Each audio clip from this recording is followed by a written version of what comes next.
સુરતમાં કેરળથી આવેલા એક વ્યક્તિનું હોટલમાં મોત થયું હોવાનું સામે આવ્યું છે। ટેક્સ પ્લાઝો હોટલમાં 7મા માળેથી લિફ્ટનો દરવાજો ખોલતા અચાનક લિફ્ટ નીચે જતા યુવકનું મોત થયું છે। યુવક પોતાની પત્ની સાથે સુરત અહીં ખરીદી કરવા માટે આવ્યો હતો। હાલ તો પરિવારજનોએ હોટલ મેનેજમેન્ટ દ્વારા લિફ્ટ મેન્ટેનન્સ મામલે બેદરકારી દાખવી હોવાના આક્ષેપ કરવામાં આવી રહ્યા છે। સુરતમાં કેરળથી આવેલા એક વ્યક્તિનું હોટલમાં મોત થયું હોવાનું સામે આવ્યું છે। ટેક્સ પ્લાઝો હોટલમાં 7મા માળેથી લિફ્ટનો દરવાજો ખોલતા અચાનક લિફ્ટ નીચે જતા યુવકનું મોત થયું છે। યુવક પોતાની પત્ની સાથે સુરત અહીં ખરીદી કરવા માટે આવ્યા હતા। હાલ તો પરિવારજનોએ હોટલ મેનેજમેન્ટ દ્વારા લિફ્ટ મેન્ટેનન્સ મામલે બેદરકારી દાખવી હોવાના આક્ષેપ કરવામાં આવ્યા છે। મળતી માહિતી પ્રમાણે સુરતના રિંગ રોડ વિસ્તારમાં આવેલ હોટલ ટેક્સ પ્લાઝોમાં કેરળથી એક દંપતી અહીં આવીને રોકાયું હતું। કેરળથી સુરત ખરીદી કરવા માટે આ દંપતી અહીં આવ્યા ત્યારે ગઈકાલે સાંજે હોટલમાં ઉતર્યા બાદ સાંજે 6 કલાકે રણજીત બાબુ નીચે ઉતાર્યા ત્યારે થોડા સમય બાદ તેમની પત્નીના ફોન આવ્યો કે તમે નીચે આવો, હોસ્પિટલ જવું પડશે। જેથી તેઓ જ્યારે નીચે પહોંચ્યા ત્યારે ડોક્ટરે તેમને જણાવ્યું કે તેમના પતિનું મોત થઈ ચૂક્યું છે। હોટલમાં લિફ્ટની ગતિવિધિમાં પ્રોબ્લેમ હોવાથી આ ઘટના બની હોવાની વાત હોટલના સ્ટાફ દ્વારા જણાવવામાં આવી રહી છે। ત્યારે જોકે આ ઘટના મામલે પરિવારજનોએ પણ આક્ષેપો કર્યા છે। આ અંગે મૃતકની પત્ની સિતારાએ મીડિયા સાથેની વાતચીતમાં જણાવ્યું કે અમે ગઈકાલે સાંજે 4 વાગે રિંગ રોડ વિસ્તારમાં આવેલ હોટલ ટેક્સ પ્લાઝોમાં ઉતર્યા। અમે અહીં કેરળથી સુરતની કાપડની ખરીદી કરવા માટે આવ્યા। અમે અહીં હોટલના રૂમમાં રોકાયા અને ફ્રેશ થઈને મારા પતિ નીચે ઉતાર્યા। તેમણે કીધું કે હું થોડી વારમાં આવું છું। હું રૂમમાં જ હતી। આ દરમિયાન હોટલના રિસેપ્શન પરથી એક ફોન આવ્યો અને કીધું કે તમે નીચે આવો, આપણે હોસ્પિટલ જવું પડશે। જેથી હું તાત્કાલિક નીચે ગઈ અને જોયું તો ડોક્ટર આવી પહોંચ્યા હતા। મેં ત્યાં જઈને જોયું તો ડોક્ટર લખી રહ્યા હતા અને જેથી મેં પૂછ્યું આ શું થયું, કોનું એક્સિડન્ટ થયું, કોણ છે, મારે જોવું છે। ત્યારે મને ખબર પડી કે આ તો મારા પતિનું અવસાન થયું છે। મારા પતિના મોત મામલે મને ડોક્ટરે જણાવ્યું કે હોટલમાંથી લાશ મળી છે। આ મામલે મેં જ્યારે હોટલ સ્ટાફને પૂછ્યું ત્યારે તેમણે કહ્યું કે તે લિફ્ટમાંથી ઉતર્યા ત્યારે અચાનક જ લિફ્ટનો દરવાજો ઊભો રહ્યા વગર ખુલી ગયો, જેથી લિફ્ટ નીચે જતી રહી હતી। આ લિફ્ટ ખૂબ જ જૂની હોવાનું લાગી રહ્યું હતું। હાલ તો પરિવારજનોએ હોટલ મેનેજમેન્ટ અને લિફ્ટ મેન્ટેનન્સ મામલે હોટલવાળાની બેદરકારીનો આક્ષેપ કર્યો છે। मेरा नाम बैजू त्यागराजन, अड़ाजन केरला एसोसिएशन का जनरल सेक्रेटरी है। कल शाम को हमको ये खबर पता चल गया था कि यहाँ पे ऐसा एक्सीडेंट हुआ है करके। फिर हम लोग इधर आए थे तब तो केरला समाज का सब लोग थे यहाँ पे। फिर बाद में हमने शाम को होटल वाले से होटल पे गया था, वो देखने के लिए गया था। देखा तो उनसे होटल स्टाफ से भी बात किया था हमने, तो ये कैसे हुआ है। तो वो लोग क्या कुछ अलग अलग बात कर रहे हैं, कोई रिस्पॉन्सिबिलिटी नहीं ले रहे कि कैसे हुआ है। तो मैंने उनको पूछा एक कहाँ पे मिले थे बॉडी, तो बोल रही थी कि खड्डे में, मतलब लिफ्ट के खड्डे के अंदर से वहां से बॉडी मिला था, मतलब वो वहां पे थे। तो इसका मतलब ये है कि डोर खुल गया था, डोर नहीं खुलना चाहिए, और डोर खुल गया था। लिफ्ट का जो कैबिन है ऊपर चला गया था या नीचे हो गए, तो नीचे गिर गया, ऐसा एक्सीडेंट हुआ है। ये 100% ये इसका मैकेनिकल फेलियर की वजह से ही हुआ है। तो वो ये रिस्पॉन्सिबल पूरा ये होटल वाला रिस्पॉन्सिबल है इसमें।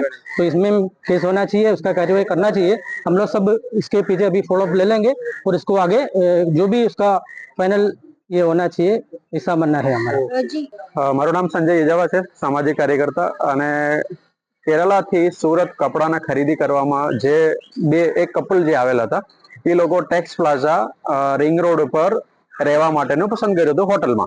અને એ હોટલના 7મા માળે એમને રૂમ મળ્યો હતો। એ 7મા માળેથી એમને સામાન લગેજ ને બધું મૂક્યા પછી કઈ કારણસર બહાર જવાનો પ્રયત્ન કર્યું છે। એટલે એમના જે હસબન્ડ છે, જે વિક્ટીમ છે, જે આ જે કામની અંદર જે મૃત્યુ પામનાર જે વ્યક્તિ છે, એ વ્યક્તિ લિફ્ટને બટન દબાવ્યું હશે એવું એમના મિસિસ એમના વાઇફના જે કહેવાથી એમને બટન દબાવ્યું હશે। તો બટન દબાવ્યા પછી લિફ્ટ એનાથી બી ઉપરના માળે ચાલ્યું ગયો। એટલે લિફ્ટના જે લાઇટ ને એ બધું જોતા એમને એવું લાગ્યું છે ભાઈ લિફ્ટ આવી ગયું છે, તો એને લિફ્ટ ખોલવાનો પ્રયત્ન કર્યો દરવાજા, તો દરવાજો બી ખુલી ગયો અને લિફ્ટ એ જે તે જગ્યા પર ઉપસ્થિત નહોતો, એટલા માટે એ ખાડામાં પડવાનો એમને વારો આવ્યો છે। ખાડામાં પડીને એમનું મોત થયું છે। मेरा नाम सितारा है और मैंने यहाँ कपड़े लेने आए थे, शॉपिंग के लिए आए थे। हम लोग 4 बजे आए और 6 बजे के बाद ये बाहर गए कुछ सामान खरीदने के लिए। तो कुछ देर बाद रिसेप्शन से कॉल आया कि नीचे आओ, हॉस्पिटल जाना है। जब मैं यहाँ आए तो वो डॉक्टर वाले वो लिख रहे थे कि ब्रॉड डेथ है। तो मैंने पूछा कौन है, मुझे देखना है। तब जाके मुझे पता चला कि वो ऐसा कुछ हुआ है। तो तब मैंने हॉस्पिटल वाले ने ही मुझे बोला कि होटल से बॉडी मिली है। मैंने सोचा कोई एक्सीडेंट होगा ऐसा। लेकिन उसके बाद मैंने वो होटल वालों से पूछा तो उसने बोला कि लिफ्ट खुल गया और वो नीचे गिर गए ऐसे। मेरे हस्बैंड का नाम रंजीत बाबू। हाँ, कितना समय वहाँ पे होटल में आए थे, कितना समय हम लोग 4 बजे आए थे और फ्रेश हो के वो नीचे गए 6 6:30 बजे के। आप केरला में कहाँ से आए? मेरे हस्बैंड कोटयम से है और मैं तिरुवल्ला से हूँ। आपके बच्चे?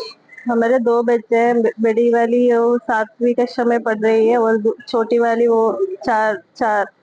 क्या लगता है आपको, किस तरह की बेदरकारी होटल वालों की लगती हाँ है? बेदरकारी कुछ लग रही है आपको होटल वालों की, कुछ मैनेजमेंट हाँ, लिफ्ट का प्रॉब्लम है। वो बहुत पुराना लिफ्ट है और वो खुलने वाला है। जैसे वो गलती है होटल वालों का ही है। સલાબતપુરા પોલીસ સ્ટેશન વિસ્તારમાં ટેક્સ પ્લાઝો હોટલ આવી છે. આ હોટલમાં 7મા માળે એક ભાઈ જે ત્યાં ગેસ્ટ તરીકે રહેવા આવ્યા હતા પોતાના પત્ની સાથે. એ પોતાના પત્ની સાથે ત્યાં રહેવા આવ્યા હતા, ત્યારબાદ પોતે બહાર નીકળવા માટે એ કોઈ કામથી જતા હતા. એ દરમિયાન તેઓ લિફ્ટમાં ઉપયોગ કરવાનો એ લોકોએ પ્રયાસ કર્યો હતો. લિફ્ટનો દરવાજો પહેલાં તેઓ ખોલ્યો હતો અને એની જાળી પણ ખોલી હતી અને સીધા જાળી ખોલીને જેવા લિફ્ટમાં જવા ગયા એ દરમિયાન ત્યાં લિફ્ટ ન હોવાથી તે તરત નીચે પડી ગયા હતા. આ પ્રકારની એક ઘટના સામે આવી હતી. આ ઘટનામાં લિફ્ટનો દરવાજો કઈ રીતના ખુલ્યો, લિફ્ટ નહોતી તે છતાં એ પોતે પડી ગયા એટલે એમની પોતાની કોઈ ભૂલ હતી, ગફલત હતી અથવા લિફ્ટનું કોઈ ટેકનિકલ ખામી હતી. આ તમામ બાબતની અત્યારે પોલીસ તપાસ કરી રહી છે. અત્યારે અનનેચરલ ડેથ તરીકેની જે ગુનો નોંધવામાં આવ્યો છે એ નોંધી અને આગળની તપાસ ચાલુ કરી દીધેલ છે, જેમાં અમે સીસીટીવી ફૂટેજ આ ઉપરાંત FSLને પણ બોલાવી લીધેલ છે. મરણ જનાર વ્યક્તિનું પોસ્ટમોર્ટમ પણ કરવામાં આવ્યું છે અને એ મુજબ આગળની કાર્યવાહી કરવામાં આવશે. સર, લિફ્ટ ઉપરની સાઈડમાં હતી, દરવાજો ખુલી ગયો, કોઈ બેદરકારી ખરી મેનેજમેન્ટની આમાં? આ સમગ્ર ઘટનામાં જે બનાવમાં લિફ્ટ મુખ્ય જગ્યા છે કે જ્યાં આ બનાવ બન્યો છે. લિફ્ટની ટેકનિકલ તપાસ અમે કરાવી રહ્યા છીએ અને FSLનો રિપોર્ટ જેવો આવે એટલે અમને ખ્યાલ આવી જશે કે આમાં લિફ્ટમાં કોઈ ટેકનિકલ ખામી હતી અને એને જે મેનેજ કરવા માટેનું જે આ લોકોની જે કામગીરી હોય છે એમાં મેનેજર કે અન્ય કોઈ વ્યક્તિ કે જેની જવાબદારી હોય છે એની બેદરકારી છે કે નહીં એ પણ અમે તપાસીશું. અને આમાં કોઈ પણ વ્યક્તિ આવી રીતના કોઈ બેદરકારી ભર્યું કૃત્ય કર્યું હશે તો એના વિરુદ્ધ જે કાયદાકીય પગલાં લેવાના હોય એ લેવામાં આવશે. Reporter Arvind Rathod, Janadesh news, Surat.